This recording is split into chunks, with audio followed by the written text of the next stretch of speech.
I am Dean at University of California, Santa Cruz. The Santa Cruz campus of University of California, we also have a campus in Silicon Valley, and that's where I manage the professional programs. The learning is going to become a lot more hybrid. I fully predict that within 5 years, you'll see a lot of programs with US universities across the globe. Always proud of our Indian students.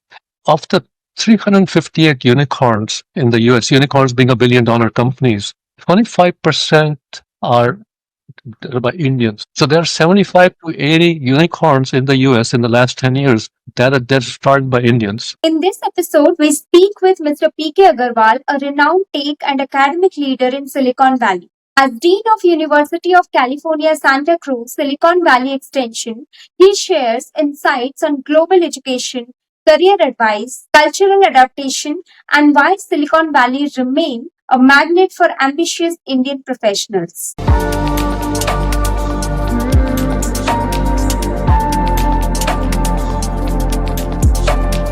Hello, I welcome you to the Crazy Careers podcast. Thank you so much for joining us in today.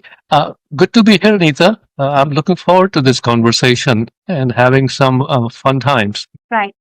So before we get into the actual conversation, would you mind letting us know a bit about yourself, your journey so far, and also the work that you do? Presently, I am Dean at University of California, Santa Cruz. Everybody knows University of California. It's a big brand name. Actually, the Santa Cruz campus of University of California, which is one of the 9 campuses, one of the most beautiful campuses. So anybody listening or you, Nita, come visit. I'd love to take you around and show you this one of the most beautiful campus in the world. But they do also have a campus in Silicon Valley, and that's where I manage the professional programs. And it is probably one of the most exciting jobs I had because it's so exciting to be a part of shaping the future of students from all over the world. The Silicon Valley, so people come from just about anywhere. And in terms of my background, I took a slightly different route than most of my colleagues or friends or college mates. Instead of like being in a big city and corporate, I just happened accidentally into a small town, called Sacramento, which a lot of people don't know is capital of California. Most people think it's Los Angeles, it's just a small town. And actually in the US, there's a very interesting pattern. Politically, when the US was forming 150 years ago, they wanted to keep business and government separate because they didn't want the influence of money on politics. So that's why all of the actually US capitals are in small towns. Anyway, being in small town and being a government town, I ended up working for government. And, I had fun. I mean, I had a great time. I spent 20 years there and ended up being the chief technology officer for state of California for none other than the Governor Schwarzenegger, the star governor. That was 5 years of a lot of fun. And then I switched over to being the global CEO of TIE, the Indus Entrepreneurs, the very premier organization for entrepreneurs. That led me to academia. Actually, I don't even have a doctorate. I have to admit to the fact that as somebody as a dean, I don't have a doctorate, but and I work for Northeastern University, which is a very big name uh, in India, particularly. Uh, the most probably interesting thing I can share about my background is that I have for 8 years I had a U.S. National Award named after me. So while I'm still alive, most awards are named after you die. And it's called the Yeah. P.K. Agarwal Award for Leadership in Electronic Government. This has to do with a lot of e-governance. I was one of the early pioneers of that whole movement. So anyway, that's my background. But just to sort of, for our podcast listeners to summarize this, one thing I find about US, having been here for over 50 years now, is that anybody who has a little bit of initiative and willing to take some risks, United States is just a wonderful place. And most of the people who come from India just do fine. I mean, they figure it out. So anyway, that's a little bit of my background. Right, absolutely. And that's a vast experience, I would say. And I'm honored to have you on my podcast. With that kind of experience, I'm sure like you are the right person to ask this question. So, how do you think that international education is going to change in the recent few years, and especially for Indian students? Yep.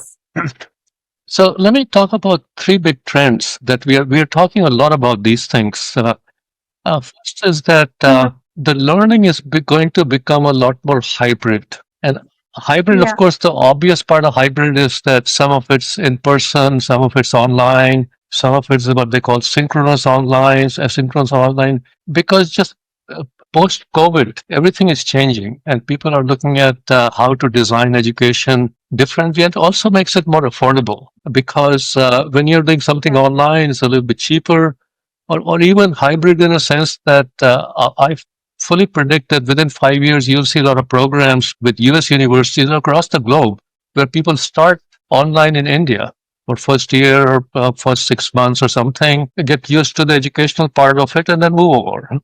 So that's again another format of a kind of a physically hybrid.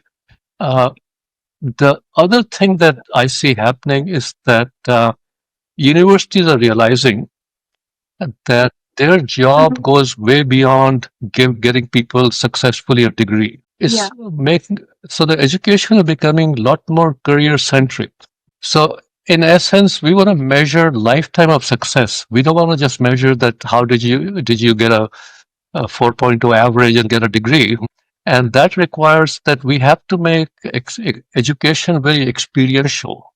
So, Yeah. for example, especially in the fast-moving fields like AI, data sciences, cybersecurity, tech, companies welcome the idea that students are doing company Mhm. projects because for them it's free stuff. But for students, they're getting a network. They're also getting some good experience. So that's the kind of stuff that universities are realizing that they have to be a little bit outside their ivory tower and look at lifetime success. And while I'm talking about this and particularly addressing potential students from India, one of the biggest trends that's happening, despite of short-term political uh, changes that may be taking place, that all of the fully developed mature economies have one basic problem. Yeah. That is that the aging society. People are getting older, and there Right. is not enough supply of young people to work. And the only country in the world there's a very growing supply of young people of working age and highly educated and very smart is India. And so I think my sense is that there's a lot of opportunities, not only just in India, but across the globe. So I Mhm. always tell people that take a chance, if you don't think that you're or you just want to be more global. You're sitting in India. Just Yeah. go somewhere. It doesn't matter. You'll find a lot of opportunity. And despite of the fact that sometimes we complain about Indian educational system being a little bit dated by terms of everything is memorizing or ratta or whatever we call it. It works well. People are exceptionally smart. I mean, always proud of our Indian students. And the final one is that Yeah. there's a lot more partnerships developing between universities in the US and companies, which makes the transition from universities into workplace much, much easier. So those are some of the big trends of that we are seeing that impact global learners and opportunities for students from India. Right. Right. And the education scenario is changing not only in India but across the globe also. So, I mean, so I would like to say, like, you are an inspiration, and you will stay an inspiration for younger generation as well. So, I would like to know because see, like in this vast and dynamic career, it will not be possible that you have not done any mistake in your life. So, I would really like to know, like, what is that one mistake that you have made and that really turned into a valuable lesson? Nita, that's a great question. I'm going to start by being a little bit philosophical about it. Uh, Mhm. See, this is a little bit my personal philosophy, a little bit of this is Silicon Valley. I guess mistakes only happen if you take risks. And so I make a lot of mistakes all the time. In fact, there's Okay. used to be a conference in Silicon Valley, used to be called FailCon, and people Oh, actually would wow. come and talk about their failures. So I always tell my team and our students that fail often, fail fast, and fail cheap. Uh, because if you're not failing, you're probably not taking many risks. And risk and reward ratios are proportional. You take low risk, there's low reward. You take high risk, high reward. In fact, what I do is that before I answer your question directly, about the end of the Mm-hmm. year, around the December timeframe, actually I take time to Okay. reflect on two things. One thing is, what are some of the big trends I'm seeing? So I can accordingly shape my speeches and presentations to around those big trends because I like to talk about the future a lot. Mm-hmm. But second is that I make an inventory of call it failures or 10 things I did that didn't work out. Because one, it keeps you humble, and two, it tells you that you're pushing yourself to do things. So the one, so anyway, so I just wanted to put in a larger context as to how I look at failures. But the one I really remember, which turned out to be one of the best things that happened to me, is that I had an IT venture in the early days of PCs. I realized that PCs are way more powerful than people are imagining. And I'd worked for an insurance company before this. So the insurance company software that used to cost millions of dollars for companies, which was not really affordable by small and mid-sized companies, we could do it in a group of PCs, 10, 15 PCs strung together in a network. And it was wildly successful. But then, success brings about a certain amount of complacency. So my partner and I, my partner Greg and I just sat around and having a great life and enjoying it. And next thing you know, you are about a year behind your competitors because they moved on. And eventually it took a few years, but we had to shut down the business because, it's like a race. Once you slow down Yeah. in a competitive sense, it's very hard to catch up. And so anyway, that was, but the beauty of it is that, yes, we failed in a sense, or let's just say we didn't succeed that time fully. But I learned a very important lesson that you have to be constantly learning, asking the hard question of yourself, asking things like, if I'm not doing this, what else? And it turned out to be one of the best mistakes of my life, actually. A lot of what followed actually were a result of learning from that lesson. Right. Also, whenever you fail before you get success, after getting success, then those failure also doesn't feel like failure, right? I mean, it seems like those are the paths towards the success. That's how I see. Of course, Silicon Valley in and out. So, what would be your advice to a 22-year-old Indian who would like to work in Silicon Valley in 2025? Sometimes I like to jokingly sort of say, Silicon Valley is owned by Indians. My obvious advice is that, first of all, like a Nike commercial, just do it. You'll never look back. You'll never regret. You'll find Silicon Valley so welcoming and so just inviting, but come with a sense of adventure. Come with an innovation mindset. Come with sense that it doesn't matter. You have an idea. Let me give you some numbers that might sort of amplify this. Of the 358 unicorns in the US, unicorns being $1 billion companies, 25% are by Indians. So there are 75 to 80 unicorns in the US in the last 10 years that are started by Indians. So that's just an example of the phenomenal, and 1,000 startups valued at $40 billion is by Indians. It's sort of the network effect. Sometimes I feel like, yes, you can do anything anywhere, but sometimes you have to just drink the local water and breathe the local air. And there is sort of magic effect. In fact, Nita, I know you're very well read. One of the things that is a kind of a cynical statement, but really speaks to Silicon Valley. There's a very old classic, Kurt Vonnegut, God bless you, Mr. Rosewater. I'll read a very small quote from it. I wrote it down for you. So it's really, they're having a conversation and they're saying, give me some advice. And he says, tell him when he is young enough that there's a money river and there's nothing fair about it. Go where the rich and powerful are and learn their ways. They can be flattered, they can be scared. Please them or scare them, and they might put their finger to their lips and they'll lead you through the darkest and the widest, deepest river of wealth ever known to man. You'll be shown your place at the riverbank and handed a bucket of your own.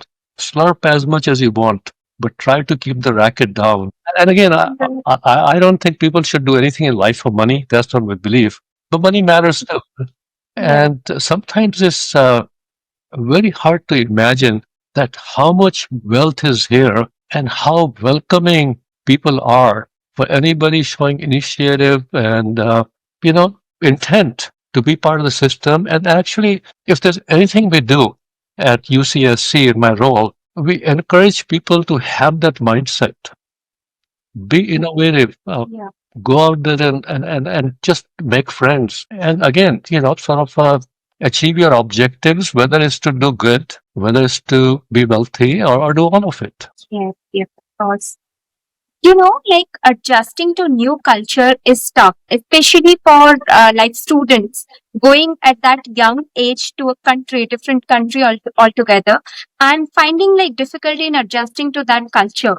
So, what are the practical strategies that have worked with the students of UCSC to thrive like academically and socially focused? Yeah.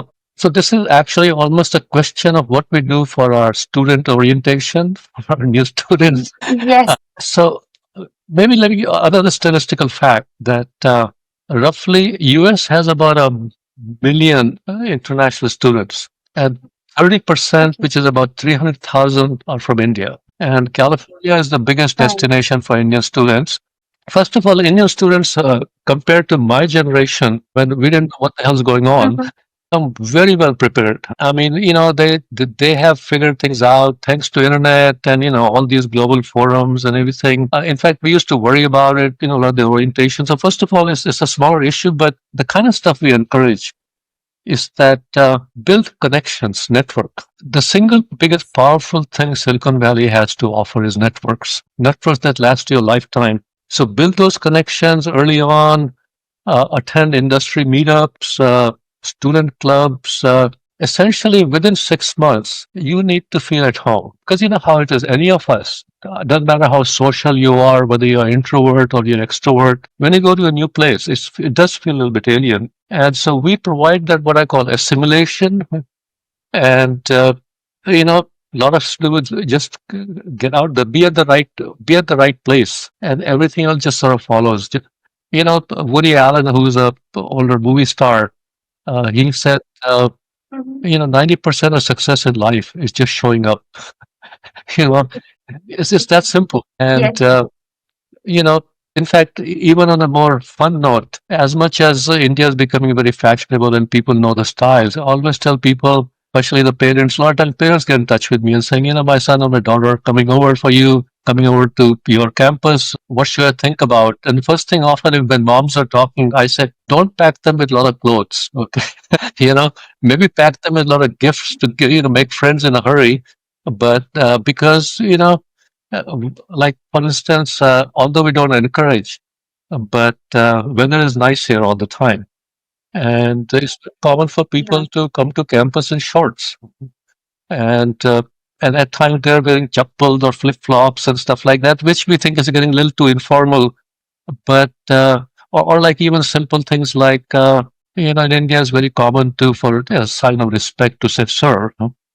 Here, it's kind of awkward when somebody calls you sir. So you just, even for your instructors, you pretty much use their first names, or sometimes come really polite. So anyway, so just, I don't think that's an issue, but they'll find Silicon Valley very welcoming. They just have to show up and be there. Right. So, next question would be your favorite question, I'm sure about it.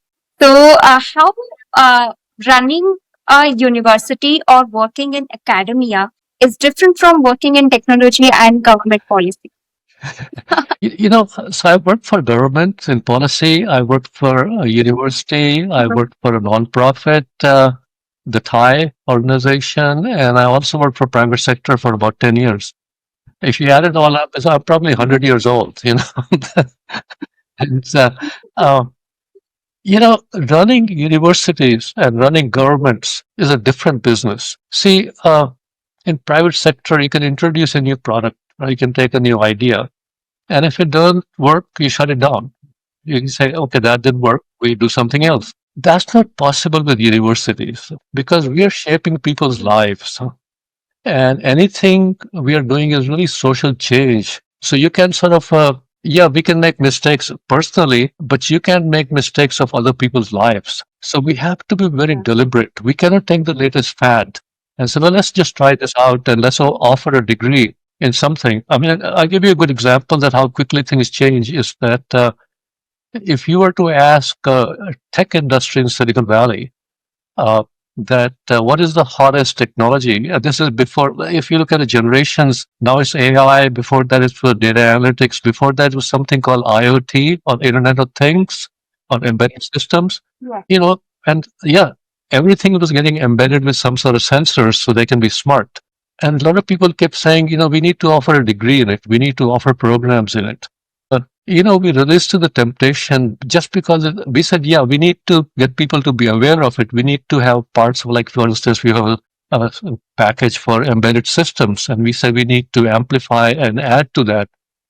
And looking back, I'm glad we didn't offer a full program in this, because people who would have bet their own personal life or future on it would find them something that's relevant, but it's not that marketable. So I think that's the fundamental difference as to when you run a university or government for that matter, that you have to realize that whatever you're doing has very lasting impacts. So the margin of error is very, very small. So in some way that might seem like people often say, well, they don't change fast enough.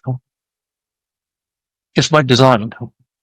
Because if we just react to what's happening out there very quickly, you can make some mistakes with other people's lives, which is absolutely the wrong thing to do. Right, right. So, why is Silicon Valley still a great place for Indian professionals? The reason Silicon Valley, well, you know, I love history. So let me just give you a 30-second snapshot of Indians in US in general, or particularly Silicon Valley. So I've been here for 50 plus years, and so I've seen a lot of changes. But I call India brand image of India. One of the presentations I do for a lot of Indian delegations who come here, I kind of give them a fun journey of how the brand image of Indians have evolved. So if you look back into the 50s and the early 60s, India was considered as what I call the primitive India. Primitive India being that there's a lot of poor people, a lot of snake charmers, a lot of people who don't have clothes, and a lot of Maharajas and elephants and all that. That kind of a lot of this was shaped to the movies of early Hollywood movies. Movies shaped the attitudes. And like Ganga Din was one of the movies that actually really, really did a lot of damage to the Indian image. Then came what I call spiritual India. Spiritual India is Maharishis and Beatles and Ravi Shankar, and kind of, it's something of a mystical about India. It's an improvement, but it's still like very different. Then came what I call business India, and that started with like Y2K and around 2000, when a lot of the Indian businesses started to sort of make their inroads. But still on the business side, it was the and then next stage came along, and it started about 2016. And it actually, I almost call it a milestone. Everybody in India has seen the Big Bang Theory, show. And Big Bang Theory has Raj in it, the nerd, the geek, Hollywood decided in August of 2016 that it's okay for Raj to kiss Emily, an Indian guy to kiss a white girl on the biggest screen, the biggest, most popular show, because they have to be very socially conscious. Will it offend people, or will it, But that sort of made a milestone that India is now cool. In fact, from that day on, a lot of people, friends of mine, their children would say, I would like to have an Indian girlfriend. I would like to have an Indian boyfriend. And but see, now with the new India, we are moving past the cool India, where India as a superpower. So just imagine that the advice to somebody who wants to come to Silicon Valley, or the opportunities for Indian professionals, this is what you're moving into. The reason you will be welcome is that you are part of a cool country. One, there's an automatic assumption that you're smart, you're savvy, you're hardworking, you're innovative. So that's sort of so it's a pathway to leadership. It's no longer about just getting a job. It's about getting the right kind of a job. And, more than anything else, the jobs in Silicon Valley is still a tech center. And we do a lot of tech programs according to shape this journey for them. And, and then if you just come here, be part of the networks, learn to communicate. In fact, one lesson I can say that for Indian students who are coming here, this is a gap I see, and I learned this mid-career. Learn to present yourself, 'cause especially when you come from technical backgrounds, particularly engineering or IITs, even IITs and all that. Presentation skills tend to be weak. People speak very softly. By comparison, a lot of people who come here, they would think that everybody is yelling at them. Because people talk much louder. Don't be subservient to authority. This is some of the cultural mindsets. But I owe whatever success I had in life to one simple fact that I learned to present myself well. Working on presentation skills, cultural adaptation, being able to communicate effectively. So that if you take the education, the other Indian strengths people are bringing with you, the package with an effective communicator, the future is yours. Right, that's true. That's absolutely true. So we also live in an era where we need fast forward career and also successes in our life. So for that, we rely on short term international courses, which is gaining popularity nowadays. So would you like to shed some light on these kind of courses, like short term international courses provided by UCSC? Yes, so actually, that is what we do in Silicon Valley or UCSC. There are different people with different needs. Some Yeah. people just want to get a master's degree. That's totally fine. I mean, that's but there's a question. There's a lot of factors coming in. Educational degrees are slightly more academically oriented, as much as they're becoming more experiential in nature. But if somebody wants an easier, quicker pathway to a career, whether here or somewhere else. Professional courses are a lot cheaper. I give you a comparison. Let's say somebody who's just getting to raw numbers. If you're going to a tier 1 universities have a structure, they call them R1. R1 universities are the highest ones, research one. The research universities like UC System or IIT, kind of like IITs, there's a lot of research going on. A master's degree in an R1 university is going to cost you about let's say you do a master's in 2 years, about $150,000. And, when you translate that into rupees, it's a big number. And we do know that a lot of people actually borrow money sometimes to study abroad. So it's a big decision. Yes. But by comparison, you can do a short-term program that we offer. It'll take you about 9 months, 3 quarters to do it. About the tuition cost is only about $12 to $15,000, and then 9 months about $2,000. So for about $30 to $35,000, you can finish that program, and you still have an opportunity to do OPT, which is very important to get a pathway into the industry. So there are different structures, but increasingly people are realizing that you want short chunks of knowledge just in time. And then, but on the other hand, if you want to, particularly if you want to do a PhD and becoming highly, really go deep into it, maybe master's program and then eventually doing a PhD. Also, if you're returning to India, oftentimes in Indians in the workplace, I don't think there's that much added value for having a master's degree. I think for short courses, there's a lot more value there because they feel like you've learned something real, experiential, something immediately applicable to the needs of the industry. So that's sort of a short programs versus degree programs comparison. All right, it was really an insightful conversation with you, and thank you so much for finding time from your busy schedule and joining us in. Thank you. Nita, thank you so much. It's been a very enjoyable conversation. Look forward to carrying on.